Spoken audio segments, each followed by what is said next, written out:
Civil प्रक्रिया संहिता 1908। आज का टॉपिक है समन की तामील, सर्विस ऑफ समन्स। तो इसके अंतर्गत सर्वप्रथम हम देखते हैं कि तामील शब्द का क्या अर्थ है। तामील शब्द का अर्थ है न्यायालय के समन रूपी आदेश का निष्पादन किया जाना। किसका निष्पादन किया जाना? समन रूपी आदेश का, अर्थात समन में जो आदेश दिया गया है उसका निष्पादन किया जाना। अर्थात जिस व्यक्ति के नाम पर समन जारी किया जाए उसे ऐसा आदेश दिया जाना या ऐसी प्रक्रिया अपनाना कि प्रतिवादी को इस बात की सूचना हो जाए कि न्यायालय द्वारा उसके विरुद्ध समन जारी किया गया है और ऐसे समन की पालना में उसे न्यायालय के समक्ष पेश होना है या अपना जवाब दावा पेश करना है। तो समन जारी क्यों किया जाता है?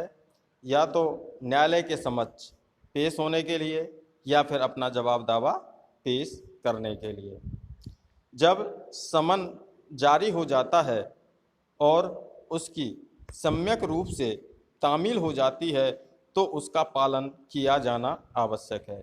लिहाजा कोई साक्षी जिसके नाम समन जारी किया गया और उसकी सम्यक रूप से तामील हो गई है तो जानबूझकर यह साक्ष्य न्यायालय के सामने हाजिर नहीं होता है तो ऐसे व्यक्ति के विरुद्ध क्या की जा सकती है?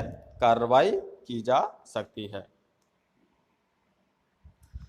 तो अब सवाल ये होता है कि जानबूझकर न्यायालय के समक्ष हाजिर नहीं हुआ तो उसके विरुद्ध क्या कार्रवाई की जा सकती है।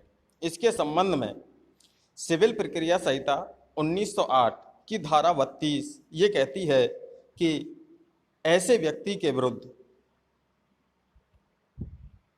गिरफ्तारी वारंट जारी किया जा सकता है, भविष्य में हाजिर होने के लिए प्रतिभूति ली जा सकती है, दीवानी कारागार में निरुद्ध करने का आदेश दिया जा सकता है, उसकी संपत्ति को कुर्क करने का आदेश दिया जा सकता है, कुर्क की गई संपत्ति का विक्रय करने का भी आदेश दिया जा सकता है। अगर जुर्माना अधिरोपित किया जाता है ऐसे व्यक्ति पर तो वो जुर्माना कितने रुपए तक का होगा? 5,000 रुपए तक का होगा।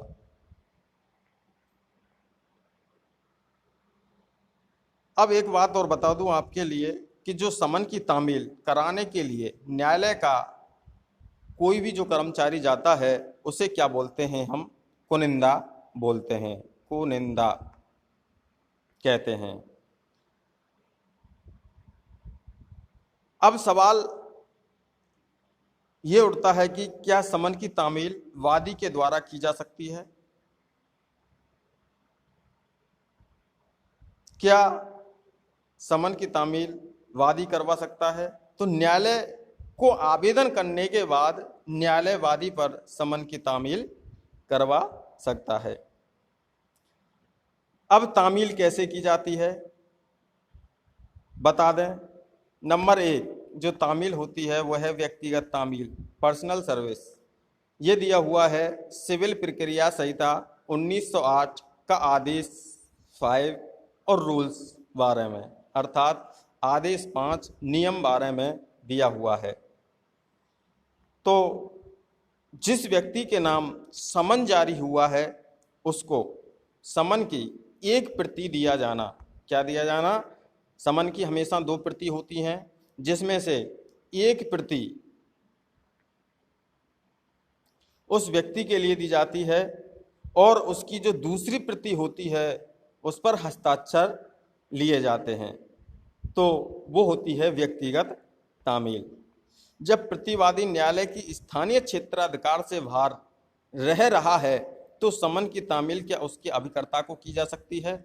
इस क्वेश्चन का जो आंसर दिया हुआ है वो दिया हुआ है आदेश 5 और रूल्स 13 में, अर्थात आदेश 5 नियम 13 में ये बताता है कि यदि प्रतिवादी दूर रहता है अथवा न्यायालय के क्षेत्राधिकार से बाहर रहता है और न्यायालय की स्थानीय क्षेत्राधिकार में उसका कोई अभिकर्ता है तो समन की तामील ऐसे अभिकर्ता पर की जा सकती है।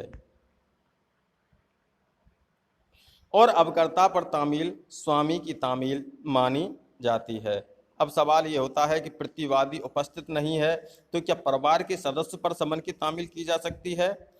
इसके संबंध में सिविल प्रक्रिया संहिता का आदेश 5 और नियम 13 ये कहता है कि यदि प्रतिवादी नहीं मिलता है तो उसके परिवार के सदस्य पर तामील की जा सकती है। ऐसा सदस्य पुरुष अथवा स्त्री हो सकता है। इसके संबंध में दंड प्रक्रिया संहिता ये बताती है कि किसी समन की तामील स्त्री पर नहीं की जा सकती है। कहने का मतलब यह है कि जो सिविल विधि है उसमें स्त्री और पुरुष दोनों पर की जा सकती है, और जो आपराधिक विधि है उसमें जो तामील है वो स्त्री पर नहीं की जा सकती है। परिवार के नौकर या सेवक को सदस्य नहीं माना जाता है। कौन नहीं माना जाता है? कि अगर परिवार में कोई नौकर है या कोई सेवक है तो उसे सदस्य नहीं माना जाता है, इसलिए उस पर समन की तामील नहीं की जा सकती है। अब समन संपत्ति के भार साधक पर समन की तामील, इसके संबंध में सिविल प्रक्रिया संहिता 1908 का नियम 14 ये बताता है कि यदि दावा अचल संपत्ति के विषय में है और प्रतिवादी पर समन की व्यक्तिगत समन की तामील न हो सकती है तो समन की तामील संपत्ति के भार साधक पर की जा सकती है। भार साधक शब्द के अंतर्गत न्यासी भी होता है, निष्पादक भी होता है, प्रशासक भी होता है, प्रापक भी होता है, समापक भी होता है, या अन्य कोई भी व्यक्ति जो व्यक्ति सम्मिलित है वो भी होता है जिसके द्वारा संपत्ति का प्रबंध या प्रशासन किया जा रहा है। अब आती है चस्पा करने के द्वारा समन की तामील। इसके संबंध में आदेश 5 और नियम 17 ये बताता है कि जब प्रतिवादी या उसका अभिकर्ता समन की तामील को स्वीकार नहीं करता है या तत्परता के बाद भी प्रतिवादी नहीं पाया जाता है तो ऐसी दशा में प्रतिवादी के निवास या कारोबार या कार्य के स्थान पर जो स्पष्ट रूप से दिखाई देता हो वहां समन की प्रति क्या की जाती है? चिपकाई जाती है, तथा दूसरी प्रति पर, किस पर? दूसरी प्रति पर 2 साक्षियों के हस्ताक्षर लिए जाते हैं। वो हस्ताक्षर इसलिए लिए जाते हैं क्योंकि वहां पर चस्पानगी की गई है। चस्पानगी समन की तामील होती है लेकिन इसे निश्चायक प्रकृति की तामील नहीं माना जाता है क्योंकि ऐसे मामले न्यायालय के विवेक पर निर्भर करते हैं। किस पर निर्भर करते हैं? न्यायालय के विवेक पर निर्भर करते हैं। यदि न्यायालय यह समझता है कि प्रतिवादी को समन की तामील सम्यक रूप से नहीं हो पाई है तो पुनः तामील के आदेश दिए जा सकते हैं। अब सवाल है कि क्या डाक के द्वारा समन की तामील की जा सकती है? इसके संबंध में आदेश 5 और रूल्स 9A ये बताता है, जो ये संशोधन है CPC में 1976 में किया गया था। कब किया गया था? 1976 में संशोधन किया गया था। डाक द्वारा तामील की जा सकती है। 1999 में संशोधन में भी register post, speed post, courier service, fax, email के द्वारा भी समन की तामील की जा सकती है। जब समन रजिस्टर डाक के द्वारा भेजा जाता है तो समन की तामील निम्न दशाओं में मान ली जाती है। वो कौन कौन सी दशाएं हैं? नंबर 1, यदि रजिस्ट्री पत्र डाक कर्मचारी की इस रिपोर्ट के साथ वापस आ जाता है कि प्रतिवादी या उसके अभिकर्ता ने उसे लेने से इनकार कर दिया है। नंबर 2, यदि रजिस्ट्री पत्र की पावती मिल जाए। नंबर 3, यदि रजिस्ट्री पत्र भेजने के पश्चात 30 दिन की अवधि बीत गई है तो माना जाता है कि समन की तामील हो गई है। अब अगली है समन की प्रतिस्थापित तामील। इसके संबंध में आदेश 5 नियम 20 ये बताता है कि समन की प्रति को न्यायालय के परिसर में प्रतिस्थापित का मतलब होता है कि न्यायालय परिसर में स्पष्ट रूप से दिखने वाले स्थान पर लगा दिया जाता है और उसका प्रकाशन समाचार पत्र में कर दिया जाता है। ऐसा समाचार जो पत्र है वो दैनिक समाचार पत्र होना चाहिए ऐसे समाचार पत्र का प्रकाशन उस क्षेत्र में होना चाहिए जिसमें प्रतिवादी निवास करता है, कारोबार करता है, आजीविका करता है। इसे समन की प्रतिस्थापित तामील कहा जाता है। अब आता है अनुरोध पत्र या प्रार्थना पत्र। ये बताया गया है आदेश 5 नियम 30 में। ये कहता है कि यदि किसी उच्च अधिकारी को जो सम्मान का पात्र होता है तो उसे न्यायालय में उपस्थित होने के लिए समन के स्थान पर क्या किया जाता है, अनुरोध पत्र जारी किया जाता है। अनुरोध पत्र की जो विषय वस्तु वही होती है जो एक समन की होती है। मात्र अंतर यह है कि न्यायालय के द्वारा जारी किया गया समन आदेश के रूप में होता है। किसके रूप में होता है? समन आदेश के रूप में होता है, और अनुरोध पत्र अनुरोध के रूप में होता है। अब प्रतिवादी का अन्य राज्य में निवास होने पर कैसे तामील होती है, इसके संबंध में सिविल प्रक्रिया संहिता 1908 की धारा 28 बताती है, एवं इसके संबंध में आदेश 5 और नियम 21 भी दिया हुआ है।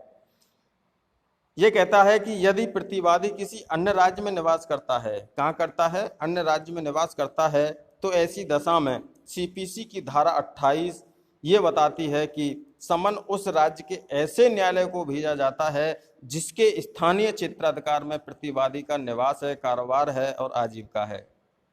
जब समन दूसरे राज्य के न्यायालय को भेजा जाता है तो वहाँ का जो न्यायालय ऐसे समन को ठीक इसी प्रकार समन करता है जैसे स्वयं उसी न्यायालय के उस समन को जारी किया हो।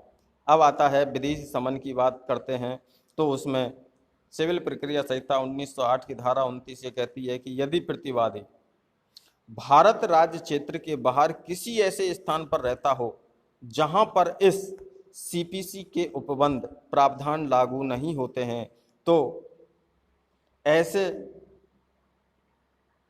मामलों में समन की तामील के विषय में केंद्र सरकार के द्वारा अधिसूचना जारी करके समन की तामील के उपबंध किए जा सकते हैं।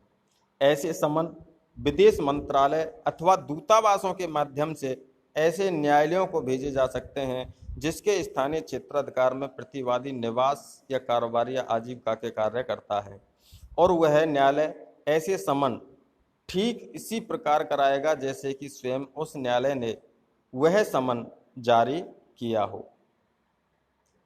साक्षियों और अन्य व्यक्तियों को समन। साक्षियों और अन्य व्यक्तियों को समन, इसके संबंध में धारा 31 ये बताती है कि समन जारी करने और उसके तामील के विषय में जो नियम प्रतिवादियों को जारी किए जाने वाले समन के मामलों में लागू होते हैं, वही नियम जहां तक हो सके ऐसे समन के बारे में भी लागू किए जाते हैं जो साक्षियों की